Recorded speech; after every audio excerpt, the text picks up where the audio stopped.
Trailer, A Strong Europe. I'm Leo Klinkers.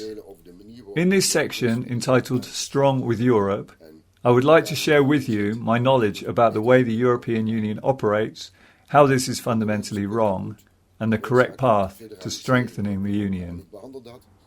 The topic of this series is short and sweet, namely, the need for federalization in Europe. In 4 parts, I will try to explain with arguments and facts that Europe can become united and strong by becoming a federation.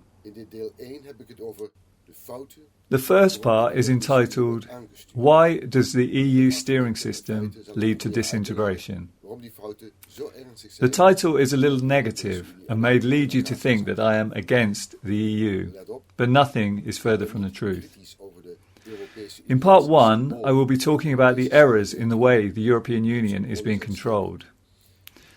With arguments and facts, I shall try to explain why these faults are so severe that the European Union will eventually collapse. Please listen to this.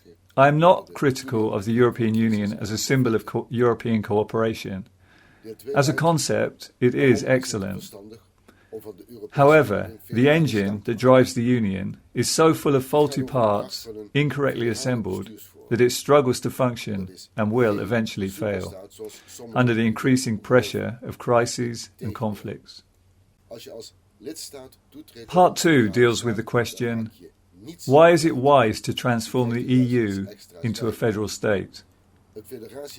A federal state is powerful, but it is not a superstate, as some would have you believe.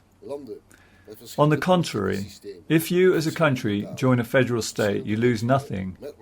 Rather, you gain something extra. A federation ensures the sovereignty and unique aspects of its member states.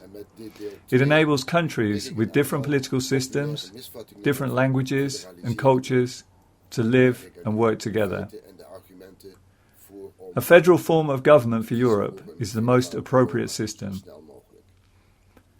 In this, part 2, I deal with some popular misconceptions about federalization by presenting the facts and arguments why we should choose to have a federal Europe, and as soon as possible. Part 3 deals with the question, why did the Americans choose for a federal state? We will look at why and how the United States of America came into being at the end of the 18th century. That process proved to be so successful that this model became the basis for the establishment of many federations throughout the world. Did you know that currently already 40% of the world's population lives within 28 federal states? These countries did not lose their identities when they opted to become part of a federation.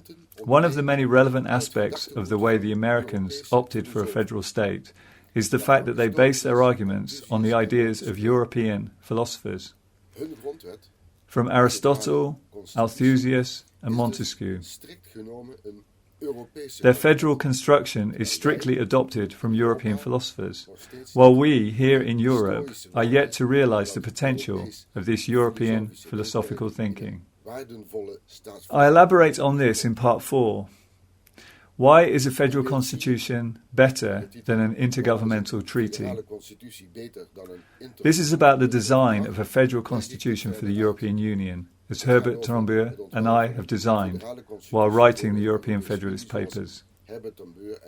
A brief constitution, comprising of only 10 articles, concise and to the point, without caprices and whims, and without the confusion of a large number of exceptions for member states to cram in their political folklore into a treaty, but a constitution which respects 100% the separation of powers and democratic controls of its members. This concludes the brief explanation of the first 4 video courses on the need for federalization in Europe.